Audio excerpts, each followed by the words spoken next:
Coming up on News Live at 6, powerful storms have swept through the area. I'll have more on how you can stay prepared. The Symphony Orchestra hosted their Pro Series concert this past weekend. And how you can make flying out of Syracuse a little bit easier. News Live at 6 starts right now. This is Citrus TV News Live at 6, your campus news leader. Hello and welcome to News Live at 6. I'm Max Williams. And I'm Maria Achkar. Well, we have a lot to get to tonight, but let's start over in Toronto. The ground stop has been lifted at the Toronto Pearson Airport after a Delta flight flipped during landing. At least 15 people have been reported injured. All passengers and crew have been accounted for. The extent of injuries is still unknown. We will make sure to update you with new details as they come in.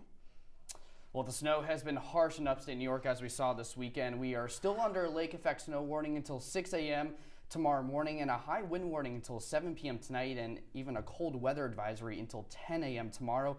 According to CNYweather.com, 7.8 inches of snow dropped overnight into today across central New York. Syracuse has already received 89.3 inches of snow so far this season, the most the city has seen since 2018. And despite the storm, Syracuse University remained open. However, we did hear from a few students today that their classes moved to being virtual or they were just canceled completely due to the snow. Multiple colleges across the tri-state also went virtual or even closed today. Some are still without power. Syracuse has been named one of the snowiest cities in America. That's right, yeah. I mean, we just saw so much snow this weekend. I walked outside today with sneakers on, and that was clearly the wrong choice because I got snow all in my shoes. So I'm not really sure what Max was thinking there, but I think, you know what? So I don't want to hear what Max is thinking anymore, but I want to know what Riley is thinking. Yes. I know she's outside right now doing weather. Riley, I'm sorry we sent you out there, but you look amazing. The view looks super, super pretty. Can you tell us what these weather conditions are looking like? Such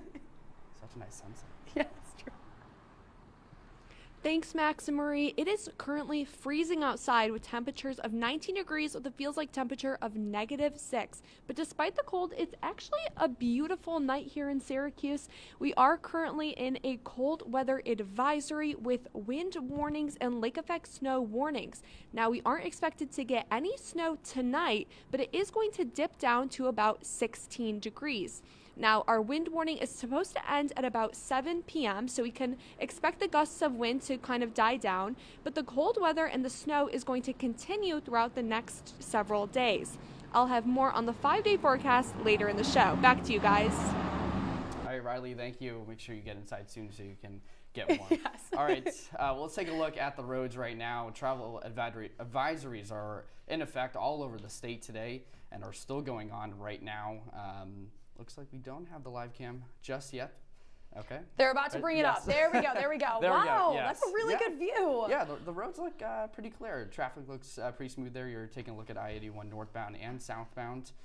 Lanes are, looking good. Traffic is flowing smoothly. Yeah, I don't see too much snow on the ground. It looks like that the salt ended up really working out. I know this morning it was a lot worse, so it's very reassuring to know that these roads are clearing up, and hopefully it can stay this way today and for the rest of the week. Yeah, and be careful on those side roads too, especially near the university, because there's a lot of snow still on those roads.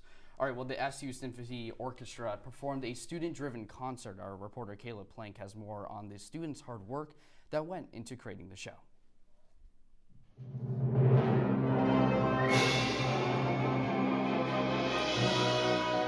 The SU Symphony Orchestra's Pro Series concert gave students an intense performance preparation.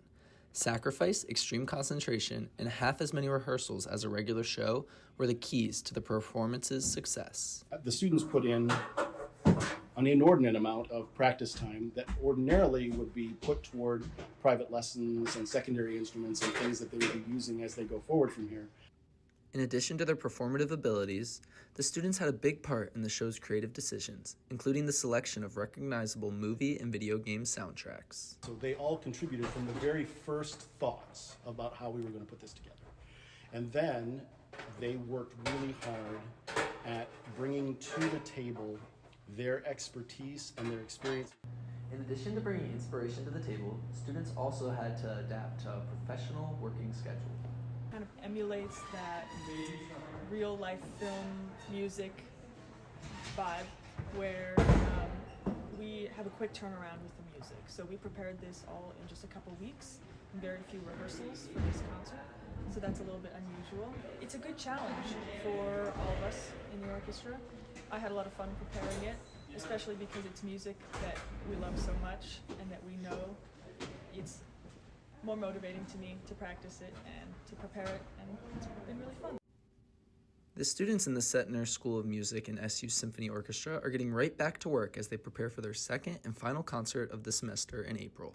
For Citrus TV News, I'm Caleb Plank. Caleb, thank you so much. Well, the stage is set. SU Drama has announced their new show for the 2025 season.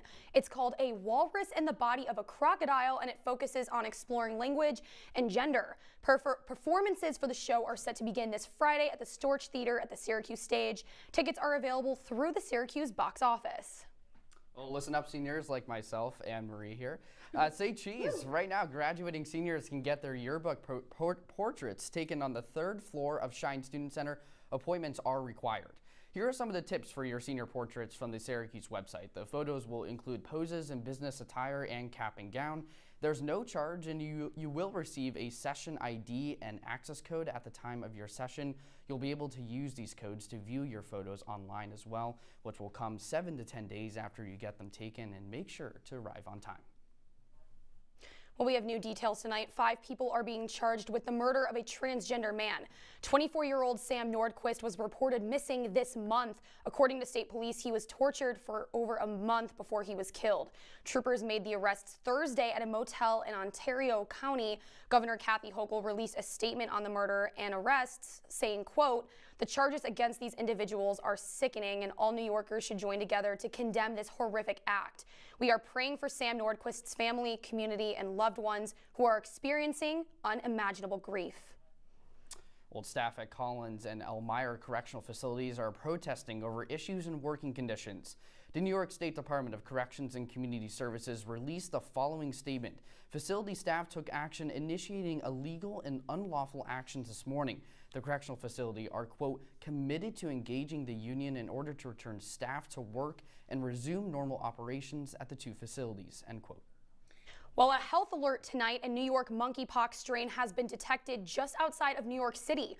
This is now the 4th case of the virus that's been seen in the U.S. There are no other cases that have been reported in New York, and there's a low risk to the public. The state health department says the most recent case was found in someone who recently traveled to Africa during the outbreak. Monkeypox is a rare disease that can spread from animals to humans. Symptoms include a fever, rash, and muscle aches. Well, this week, the Syracuse Hancock Airport implemented a new online reservation system. You can now reserve a spot online before you get to the airport. A feature the airport has never had before. Citrus TV's Riley Fay has this one. The airport is extra busy this time of year, but you can now reserve a parking spot up to 2 years in advance of your trip. Imagine being one of those families driving 2 hours plus and saying, maybe we'll have parking, maybe we won't. That's not a good customer experience. That's why we aggressively push so hard to get this reservation system back online. You may remember using an online reservation system at the airport before. Schwebka says about a year ago, their entire parking system suffered a failure that led to staff members from SP Plus Parking to be at all exits with handheld card readers. We're actively pursuing things that make the travel experience less stressful. And we don't want you to drive an hour and a half, 2 hours, and not know if you're going to have parking or get here and circle around. We want you to take advantage of this for a small convenience fee of $2.99. You can have peace of mind up to 24 months in advance. The cost of the new parking system was $310,000, but the new reservation system has no upfront fee, but is being paid for through a portion of the reservation fee. Schwebka says parking revenue accounts for 40% of the airport's overall revenue. Now, if you do online reservations to park at the airport, it's the same price, although it does come with a $2.99 convenience fee. You know, it's just easy for me to just drive myself up or just park. You can make the reservation 2 years in advance, but you must make it 24 hours in advance. To do this, you can go online to booking.syrairport.org. Riley Fay, Citrus TV News. Riley, thank you so much. Well, food lovers, listen up. Cazenovia Dining started this weekend. The week includes discounted prices on menu options at 6 participating restaurants. All of the restaurants that are going to be participating in this are on your screen. Some of the discounted meals include pork belly poutine, brick oven pizza, and a smoked Gouda fondue. Dining will go until February 28th. President Trump's birthday might become a federal holiday. It comes after an upstate New York lawmaker introduced a new bill to make June 14th, which is Trump's birthday and Flag Day, a federal holiday. The lawmaker compared Trump to President George Washington, saying, quote, "No modern president has been more pivotal for our country than Donald J. Trump," end quote. The goal is to pass the bill before 2026. That will be when America celebrates the 250th anniversary of its independence. And coming up on News Live at 6, the Pope's hospital stay has been extended after his condition worsened over the weekend. We have all the details ahead. Plus, the Trump administration reverses decisions to fire federal employees. All of those details when your campus news leader returns. Rolling. Sound is speeding. Can you slow that down, please? This is 28-1. 28-1.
Here you go.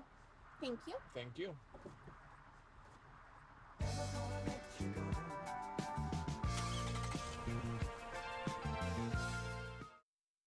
You're watching Citrus TV News live at 6 with Max Williams, Marie Achkar, and Riley Fay. And now, your campus news leader continues. Welcome back, everyone. Right now, Pope Francis is in the hospital. He's been diagnosed with a respiratory tract infection. That's where a mix of bacteria, viruses, fungi, and parasites are growing in the lungs. Very scary. Yeah, the Pope lost part of his right lung decades ago and has previously had pneumonia. Doctors are hopeful that they can target the specific bacteria in his lungs with antibiotics. Well, the Trump administration is making sure that hundreds of federal employees don't get fired. These employees are working on the nation's nuclear weapons programs. This reversal has left many workers confused. Officials say that 350 employees at the National Nuclear Security Administration were abruptly laid off Thursday. Some did not know that they were being fired until they were not able to enter into the office Friday morning. But by late Friday night, these employees were no longer fired. Experts are cautioning the Department of Government Efficiency, also known as DOGE, from blind cost cutting that will put communities at risk. Well, staying on the topic of DOGE, the department has been making waves. And there was an inaugural subcommittee hearing to bring transparency to DOGE. Our Izzy Leibowitz is here with the details. Democrats and Republicans again on their separate sides. DOGE, Department of Government Efficiency, headed by Tesla billionaire Elon Musk, is making cuts to government spending in the workforce. This includes the Department of Education, DEI Action, and many federal agencies nationwide. In the Oval Office on February 11th, Musk talks about the recent DOGE efforts and Trump signs the related executive order. To ensure no abuse of power, the Committee on Oversight and Government Reform created a DOGE subcommittee. The first hearing occurred on February 12th following Musk's Oval Office appearance. Republicans backed Musk's and Trump's efforts and confirmed that DOGE will help everyday Americans. We're trying to save this country. We're trying to save your pensions. We're trying to save your bank accounts. We're trying to save this country for the next generation. Republicans also displayed video accounts of Democratic presidents cutting spending, defending DOGE's recent actions. Democrats have their concerns and chose to address Musk's legitimacy in his position. Regarding his $3 billion in government contracts from last year, his conflict of interest, and the 5 inspector generals fired by the Trump administration. How much money a day Mr. Musk will receive from the federal government for his contracts? No. The answer is $8 million a day. The committee, even though divided, can come to an agreement of wanting to get the United States out of trillions of debt, and the country will have to see what DOGE will do about it. Izzy Leibowitz, Citrus TV News. Now, coming up on Live at 6, I'll have more on what you can expect with this crazy weather. Stay with us.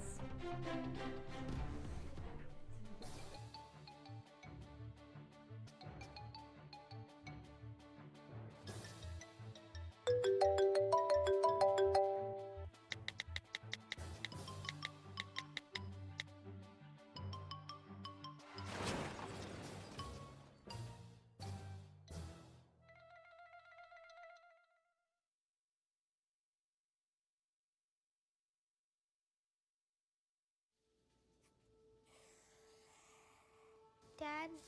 Just 1 minute, okay? Hey, Bobo, do trees tell each other stories? I'm sorry. I'm afraid I don't know that. Hey, why don't we go find out?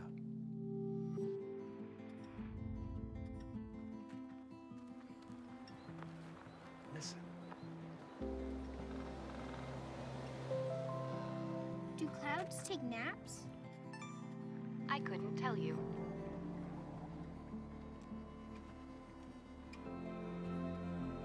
Can birds draw pictures? I don't have an answer for that. Dad, do stars visit their friends? Look!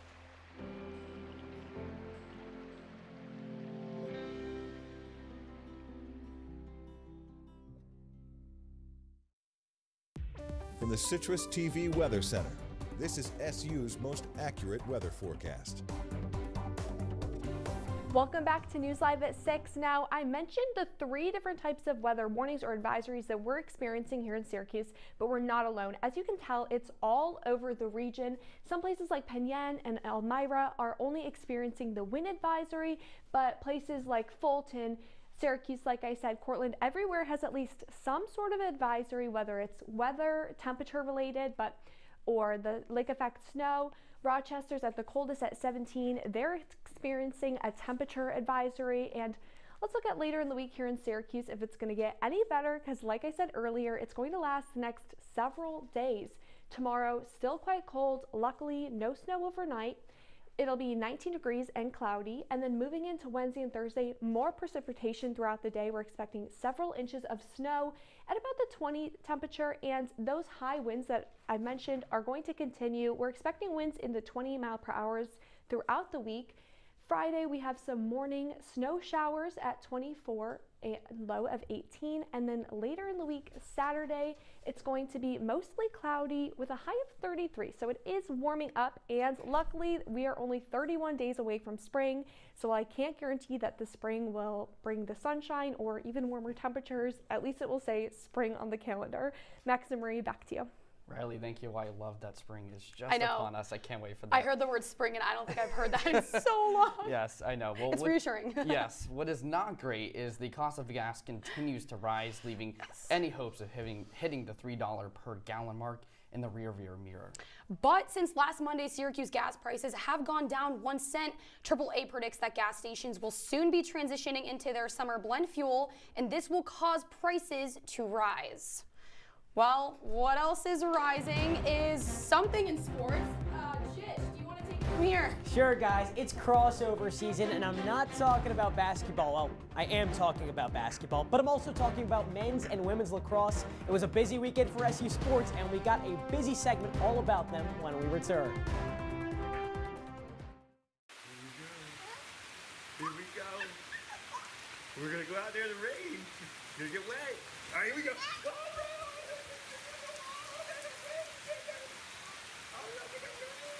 Okay, quick.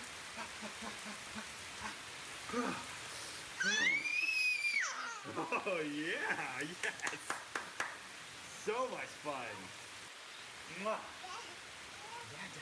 We're getting so wet. Did you hear about the pony with a sore throat? He was a little horse. Can I tell you a cat joke? Just kidding. Why couldn't the Wait. Why was the basketball court all wet? Why? Because the players kept dribbling all over it. Where did cats go on vacation? New York.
And now, your Citrus TV Sports Report.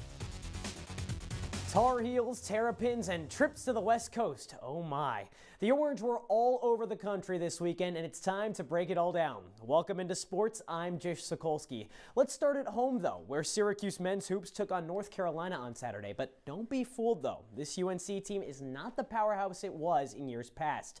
At 14-11, the Heels needed this win over the Orange, but could SU defend the Dome? We'll find out right now. Opening tip, won by the Orange, but it really wouldn't be a lot of Syracuse winning, as you'll see right here. It's Ian Jackson, the true freshman, stealing that one away, going coast to coast and slamming it down. He finished with 23 points. And how about this one? Lucas Taylor, sidestepping from the corner, put that one home. Syracuse still kept it interesting around halftime, only a 2-point deficit. But then in the second half, Syracuse came all the way back. Thunderous slam from Eddie Lampkin makes it 62-62 in the dying moments of the game. And J.J. Starling, the star point guard, steals one, puts one in, plus the horn. He finished 10 for 10 at the line. But Syracuse, when all was said and done, could not stop a late UNC run. They went on a 16-2 run late in the game and took it 88-82.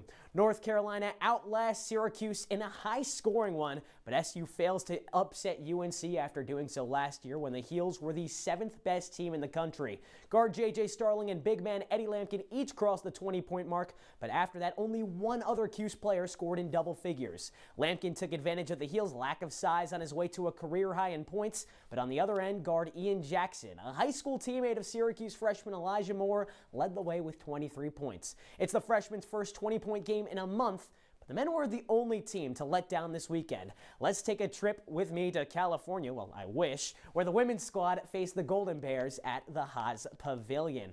And to start off, it really seemed like Syracuse could pull off the upset on the road. Sophie Burrows laces a 3 there. She finished with 10 points on the day, doing what she does best. Tied it at 17 apiece, and right before the halftime horn, Shy Hawkins with the right hand gives Syracuse a 1-point advantage heading into halftime. But then out of the break, You see the score at the end of the third quarter. Georgia Woolley makes things interesting with that corner three, but California, with the support of their home fans, took advantage down the stretch. Kayla Williams with the right hand makes it 70-65. That was a lead SU could not surmount. A last gasp at the end there, ping-pongs around, but California defends their home floor. Despite a season high from Georgia Woolley, the Orange can't get the better of a resurgent Golden Bear squad. It's been difficult to take down Cal in the highs. As you can see, it's 14-1 in Berkeley this season. That hasn't been done in over a decade. SU falls to 10-15 and is one defeat away from doubling last season's total in the loss column. Disappointment all around on the floor for SU sports fans, but fortunately, basketball season is almost over and lax season is here. Syracuse is pretty good at this whole lacrosse thing, if you didn't know, and with two teams ranked inside the top 10, both of them took a trip down to College Park this weekend to do battle with Maryland, which also has two ranked lax teams. Let's start with the number 2 men's squad taking on the number 6 Terps. And just like in the last two seasons, Syracuse suffers its first loss of the campaign against Maryland. And the story's the same. The offense was shut down by John Tillman's crew. Those 7 goals you see are the fewest for Syracuse in 2 years. SU could only muster 2 scores out of halftime. The Orange still can't get the Terrapins off their back. It's been 15 years since SU beat UMD and 30 years since they did it in College Park. In both those campaigns, SU won the national championship. Now, it's not a back-breaking loss. UMD was the national runner-up for a reason. It hasn't allowed a team to score 10 goals yet through 3 games, but this game did allow Maryland to jump to 2nd in the Inside Lacrosse poll, while Syracuse tumbled down to 6th. It seems this weekend the Block S has stood for stinks, but the 4th-ranked Syracuse women's lacrosse team begs to differ. Take a look at this final score. The Orange took down the Terrapins 15-9 a few hours before the men's game took place. Syracuse had a ton of talent, like goal scorers Emma Tyrell and Natalie Smith, plus All-American goalie Delaney Schweitzer leave. But the new weapons have been as solid as they come. Goalie Daniela Gayette stopped a career-high 11 shots while only allowing 9 goals. Hat tricks from attackers Olivia Adamson and Emma Ward were nice compliments to the first-ever hat trick from freshman Caroline Trinkus in the midfield. This was a much-needed win for the Cust. It lost to Maryland in the Dome in overtime last year. So just like that, Syracuse is now number 4, back in the top 5 where they belong. Max, Marie, back to you guys. All right, thank you. Congratulations to the women's team on winning that. Yes, thank you, Jish. Yes. All right, well, when we come back, we'll have one last check at your weather. I see you mobbing over her. Let's go. Let's mob. Let's crawl. Let's crawl. Let's crawl. Hey, yo, we mobbing. Come on, girl. Let's crawl. Hey, yo, let's crawl. Hey, yo, let's crawl. Hey, let's crawl. Hey, yo, let's crawl. Hey, Bobo, do trees tell each other stories? I'm sorry. I'm afraid I don't know that. Hey, why don't we go find out? Listen. Can birds draw pictures? I don't have an answer for that. Dad, do stars visit their friends? Look!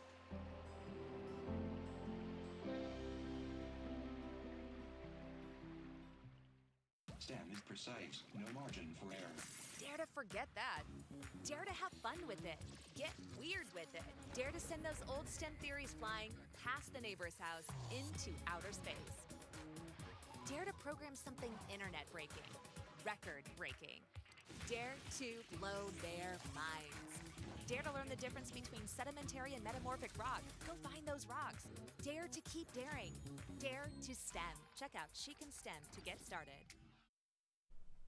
Welcome back. Now, you definitely can't put away your hats, scarves, and gloves yet because tomorrow's still going to feel like a -4 temperature, and it's going to continue to feel like the negatives throughout the day. But the temperature will actually be 13 degrees. When you wake up in the morning about 8 a.m., you can kind of expect it to be cloudy. And then throughout the day, we are expecting some PM snow showers, but it's going to range from the 19, 18, and 17 degrees throughout the day, stay in the teens, but like I said, it's going to feel like in the negatives, so make sure you bundle up. Max and Marie?